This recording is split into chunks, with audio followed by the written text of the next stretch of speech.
Okay. What?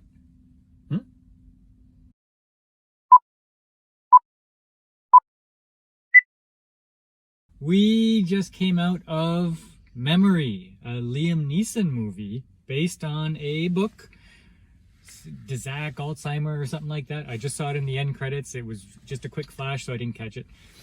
And this is a movie that feels like it came from a book.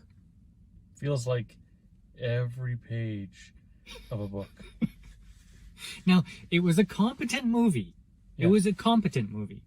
If you like that kind of thing, if you're into, assassin type, and figuring out puzzles, it's that. Is it? Well, okay, there's not a lot of puzzles or assassinations. No, it's basically there's some decent acting, a competent story, but it's long. It's slow. And it's slow, yes. And it's memory. It's an assassin or a hitman that is having the early onset Alzheimer's kind of thing. Yeah, well, they kept calling it advanced Alzheimer's. Well, his brother has advanced Alzheimer's, and he's descending into Alzheimer's, but he's just on the cusp right now. Your shooter's losing his mind. Was I here last night? Yes. What's wrong? You sure? One example is that just before he gets out of his car, he'll put his keys in the visor. And then he goes and he does something and he comes back into the car and he looks in the visor and it's not there. Go, what? Where are my keys? And he looks in his pockets. Now his key is in the pocket. But we saw him put it in the visor. Yeah, but so he has no memory of when he, I guess, took his keys back, right? Or it didn't happen in the first place. Or we're seeing a false memory, and then the reality is later on when he finds his key in the pocket. Yeah, does that happen? I don't know. It happens. It happened another time in the movie, a significant time in the movie. We won't spoil that. But now we're wondering, wait a second, is it a false memory or is it a real memory? And he's just having trouble figuring out between the two of them, which one it is, a false or a true memory. Maybe that's what it is. Now, this would have been interesting had this been the crux of the movie. If there was more of that. Yeah, because the movie's called Memory. Yeah. But they don't have any more of that. It's just by the end of the movie, he's more into the Alzheimer's than the rest of the movie, and it really plays no part in anything. Right. And it really should have. Like, to make this like what I would call a good movie, they really should have had more of that. Yeah, because that was the interesting part. Yeah.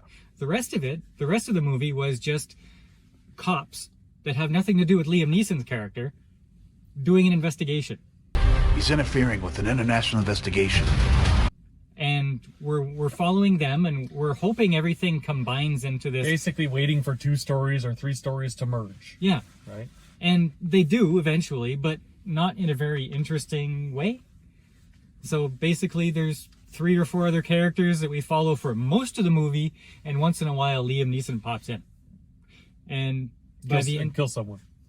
Maybe. Yeah. And it's kind of, everything is kind of left kind of meh. Yeah. Like, when they start rolling the credits, your first thought is, oh, we get to leave now. Like, there were genuinely 2 or 3 times in the movie I said, it should have ended by now. Yeah, it's still going. Yeah. So, what I will say is that, lucky for all of the police investigators that Liam Neeson kept, I don't know how many pill bottles he had, but he kept leaving them for evidence. Yeah, so that's great. With his name all over it. Yeah. And for him to just step out of his car, oh, there's a crushed pill bottle. Let me look at that. Oh, his name's on here. He's inside. So, yeah. So basically you have Liam Neeson in a Liam Neeson movie for a little tiny bit. You follow other characters for most of the movie. The villains are not very interesting at all. You know who the bad guys are the whole way through, and it's kind of like we paid to see this. Yeah. Yeah.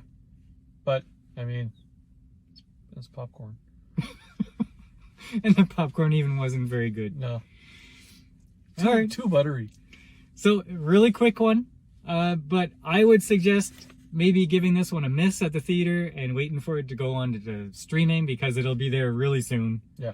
Oh yeah.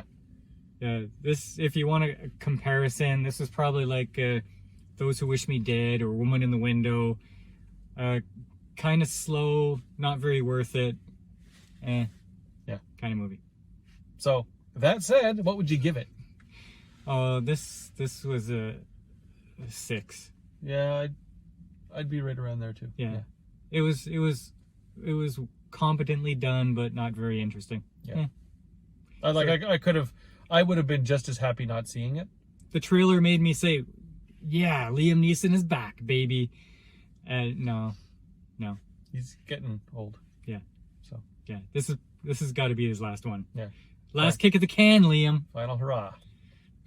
All right. Thanks for joining us. Non-spoiler review of a pretty mediocre movie. And we'll see you next time on Movie Related. Ciao for now. A long, long time ago, I can still remember how those movies used to make us smile. And I knew that if we had the chance to watch those movies in advance, then we could make a review that'd go viral. Then COVID came and made us shiver, sent movie quality down the shitter, streaming straight to TV. It's like we all were dreaming, 'cause the pastime that we love the most, going out to the theater, that was toast. But we're still reviewing coast to coast, even if it's from our ride. So bye-bye, Uncle Don's gotta fly. No reviews, he'd rather cruise, 'cause he's that kind of guy. We're reviewing from a car and we'll take it in stride and tell you all about movie night. And we'll tell you if that movie's alright.